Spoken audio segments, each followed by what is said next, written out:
Assalamualaikum warahmatullahi wabarakatuh. Alhamdulillahi rabbil alamin wassalatu wassalamu ala asyrafil anbiya'i wal mursalin wa ala alihi wa sahbihi ajma'in. Allahumma salli ala Sayyidina Muhammad wa ala ali Sayyidina Muhammad. Muslimin muslimat yang dirahmati dikasihi Allah Subhanahu wa taala, didoakan sentiasa dalam keadaan sehat walafiat, dianugerahkan kelapangan hati, ketenangan jiwa, rezeki yang baik, kesihatan yang baik, diterima segala amal ibadah, diampunkan segala dosa, dipertemukan dengan baginda Nabi sallallahu alaihi wasallam di syurga. Amin. Apa khabar tuan-tuan? Sehat? Sehat ya? Insya-Allah, mudah-mudahan. Jadi alhamdulillah sekali lagi kita dapat bertemu dalam perbincangan secara alam maya ini bagi kita membincangkan tajuk yang berkaitan dengan tekanan kerja dan kesihatan mental menurut Islam. Muslimin muslimat yang dirahmati dikasihi Allah, saya sangat percaya yang menonton bicara ini kebanyakannya adalah orang yang berkerjaya, sama ada kerjayanya itu melibatkan kerjaya dengan sektor awam, sektor swasta, ataupun kerjaya yang disebut sebagai kerja sendiri. Namun kita perlu sedar dan perlu kita percaya bahawa bila kita melaksanakan tugas untuk kita mencapai target ataupun KPI yang telah ditetapkan, sama ada di sektor awam, swasta dan sebagainya, maka di situlah kita akan melihat akan wujudnya sebahagian tekanan-tekanan yang kita akan alami. Apatah lagi kita tidak bersedia dengan tugasan-tugasan yang perlu kita laksanakan, apatah lagi kita tidak memahami tugasan-tugasan yang perlu kita laksanakan, apatah lagi kadang-kadang kita sendiri tidak jelas apakah penghasilan yang perlu kita perlu kita lakukan bagi mencapai kita punya KPI. Jadi itu yang mungkin menjadi bebanan kepada kita, menjadi tekanan kepada kita. Dan kadang-kadang ada faktor lain yang menyebabkan ia akan berlaku tekanan ataupun boleh kita katakan sebagai stres. Dan sudah pasti bila kita mengalami tekanan tersebut, kita akan mendapat gangguan daripada segi luaran dan dalaman.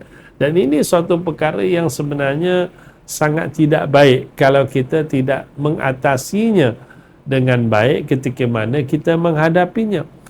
Jadi kita kena sedar dan kita perlu percaya bahawa dengan tekanan yang kita alami ya, untuk kita melaksanakan tugas yang diberikan kepada kita, dengan gangguan luaran dan dalaman yang kita hadapi sepanjang kita melaksanakan tugas yang diberikan kepada kita, percayalah penghasilan ataupun target yang perlu kita capai, kita tidak akan mampu mencapainya secara optimum, secara maksimum, bersesuaian target yang perlu kita capai.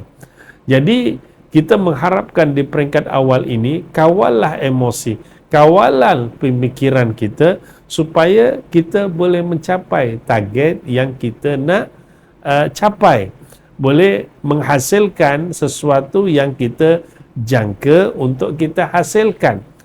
Jadi mudahnya jika kita dalam keadaan okey, jiwa kita okey, pemikiran kita okey, percayalah kita akan mampu menghasilkan sesuatu yang terbaik. Namun jika perasaan kita terganggu, pemikiran kita terganggu, sudah pasti akan mengganggu target ataupun pencapaian yang kita inginkan. Bahkan yang kadang-kadang kita bimbang, bukan kita tidak dapat mencapai sebahagian atau persentasenya.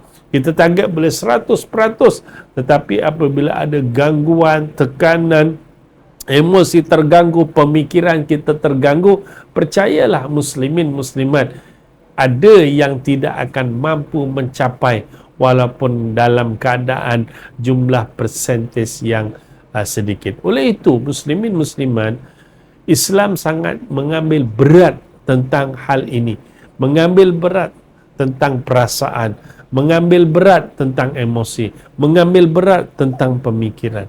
Jadi kita perlu menghadapi atau menyelesaikan tekanan-tekanan yang kita hadapi, ya, supaya ia dapat diselesaikan dengan baik dan kita dapat melaksanakan tugas kita dengan baik dan penghasilan yang baik. Perlu diselesaikan dengan segera.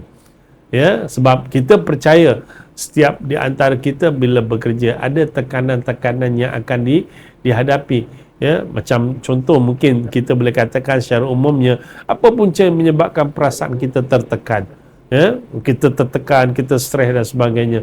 Mungkin secara umum kita dapat sudah disebabkan bebanan tugas kita yang terlampau sangat, kan, masa yang diambil terlalu sangat, badan kita dalam keadaan tertekan, kan, suasana pekerjaan kita yang tidak menyokong, tidak kondusif, kan, suasana yang mungkin di pejabat kita mungkin dalam keadaan yang terlalu crowded, kan.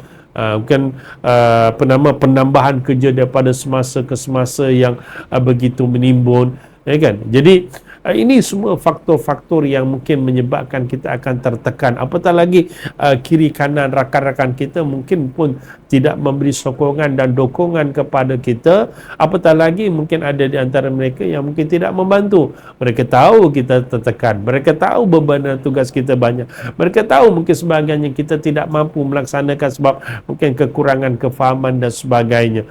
Jadi kalaulah mereka tahu tetapi sekadar melihat tapi tidak membantu, saya sangat percaya dia akan mengganggu perasaan ataupun emosional kita.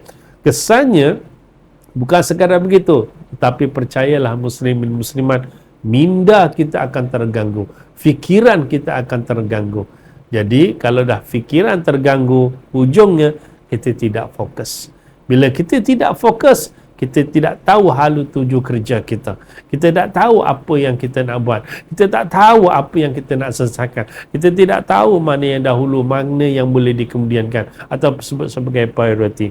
Jadi sebab itu Islam sangat mengambil berat hal ini.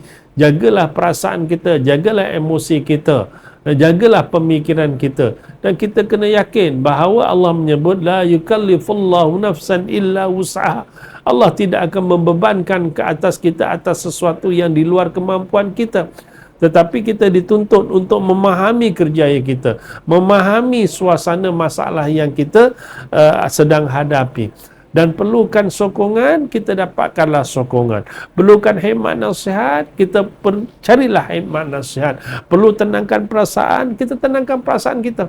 Kan? Kalau tenangkan perasaan kita, dalam Quran ada menyebutkan ala bizikrillahi tatma'innul qulub. Ini sebagai usaha. Dan kalau kita tertekan, stres dan sebagainya, berzikirlah kepada Allah dengan cara yang pelbagai. Dengan solat kita, dengan Quran kita, dengan zikir kita, dengan doa kita. Ya, insya-Allah dia akan membantu untuk kita mengawal emosi kita. Bila emosi kita dapat dijaga dengan baik, insya-Allah jadi pekerjaan kita akan kita lakukan dengan baik. Begitu banyak tekanan sekalipun, insya-Allah ia dapat dikawal dengan baik. Bila emosi kita dapat dengan baik, kita yakin dia akan memberikan kesan aura positif dengan orang-orang yang berada di sekeliling kita. Mudah cakap, emosi kita baik, pemikiran kita baik, pasti orang yang berada di kiri kanan kita juga dalam suasana yang baik. Tetapi kalau emosi kita tidak baik, pemikiran kita tidak baik, percayalah orang yang berada di kiri kanan kita juga terkena impaknya. Dan paling kita bimbang, kita akan mengeluarkan kata-kata, kita akan bertindak dengan tindakan yang di luar jangkaan kita secara negatif.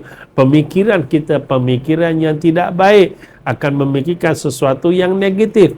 Jadi, apa yang kita akan hasilkan daripada kerjaya kita? Sesuatu yang tidak ada tidak ada mungkin nilai yang tidak semaksimumnya, sesuatu yang mungkin tidak memberikan hasil yang terbaik. Jadi percayalah tuan-tuan, bila kita menghasilkan sesuatu yang tidak menepati KPI dan sebagainya, sudah pasti kalau kita ada majikan, majikan tidak akan berpuas hati dengan kita, maka kita akan tertekan.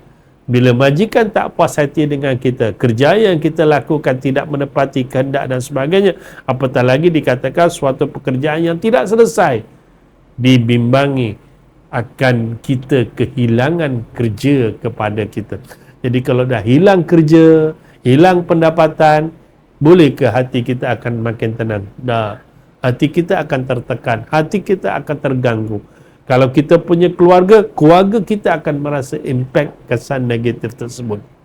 Jadi, bila semuanya dalam keadaan negatif, pemikiran negatif, muslimin muslimat kita bimbang, dia akan memberikan kesan yang lebih buruk dalam kehidupan kita sebagai manusia. Jadi, fikirkanlah betapa pentingnya kita mengurus emosi kita, mengurus perasaan kita, mengurus tekanan yang kita hadapi, ya, dengan sebaik-baiknya, dengan pelbagai cara.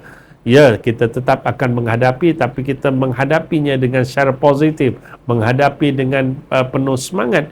Ya, jadi kita yakin pekerjaan yang kita lakukan itu akan memberikan suatu kejayaan yang agak luar biasa. Di samping kita mempunyai pemikiran yang terbaik, ya, bila pemikiran kita yang terbaik, insya-Allah Allah akan pandu kita. Kan tadi kita dah sebutkan, tetap kita jaga hubungan kita dengan Allah, bermunajat dengan Allah, minta tunjuk dengan Allah. Ya Allah, tunjukkan aku cara bagaimana menyelesaikan masalah ini dengan baik.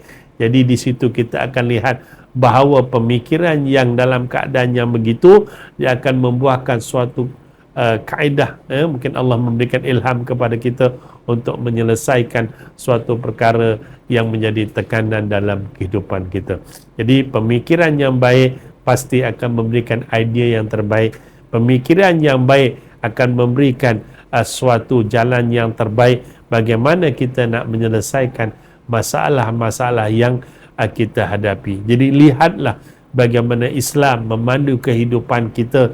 Bukan semata-mata kita nak melihat kejayaan di luar, tapi kejayaan di dalam jiwa kita, ya, kejayaan yang lebih bermakna dalam kehidupan kita. Sebab itu Islam sangat mengambil berat tentang masalah yang terkait dengan perasaan, pemikiran dan sebagainya. Kerana apa? Kerana ini semua adalah anugerah daripada Allah Subhanahu wa Ta'ala. Allah memberikan kita tubuh badan yang baik, pemikiran yang baik. Jadi kita jagalah kehidupan kita, khususnya dalam soal kita bekerjaya dengan kebaikan demi kebaikan, dan kita pertingkatkan, dan di situ kita akan lihat betapa sayangnya Allah Subhanahu wa Ta'ala kepada kita kerana memberikan peluang dan ruang untuk kita memberikan yang terbaik dalam kehidupan kita sendiri bersama dengan masyarakat dan sebagainya. Jadi kalau emosi kita baik, pemikiran yang kita yang baik ini, insya-Allah pasti akan memberikan sesuatu kebaikan.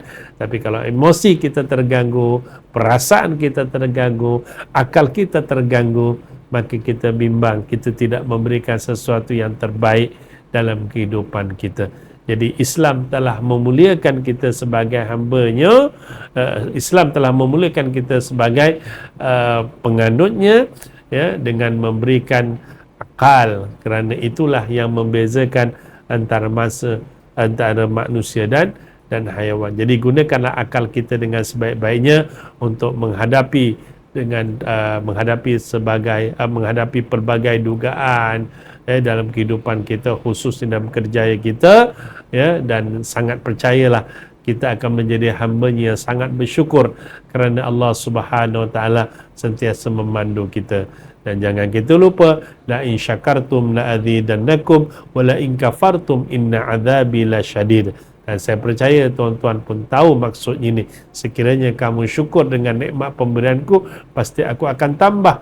Tetapi sekiranya kamu kufur dengan nikmatku, ingat azabku adalah pedih. Dan akhirnya, untuk memastikan bahawa kehidupan kita ini tetap tenang dengan dugaan, tetap sabar dengan dugaan, tetap berfikir secara positif, teruslah berdoa kepada Allah Subhanahu wa Ta'ala supaya Allah memandu kehidupan kita dengan baik. Allahumma yassir lana umurana umurud dunya wal akhirah. Allahumma yassir wa la tu'assir. Rabbi tammim bil khair, dan sebagainya. Mudah-mudahan kita sentiasa mendapat petunjuk daripada Allah Subhanahu wa Ta'ala dalam keadaan kita tenang, biarpun 1000 dugaan, kita tetap tenang dan berlapang dada dengan dugaan dan cabaran.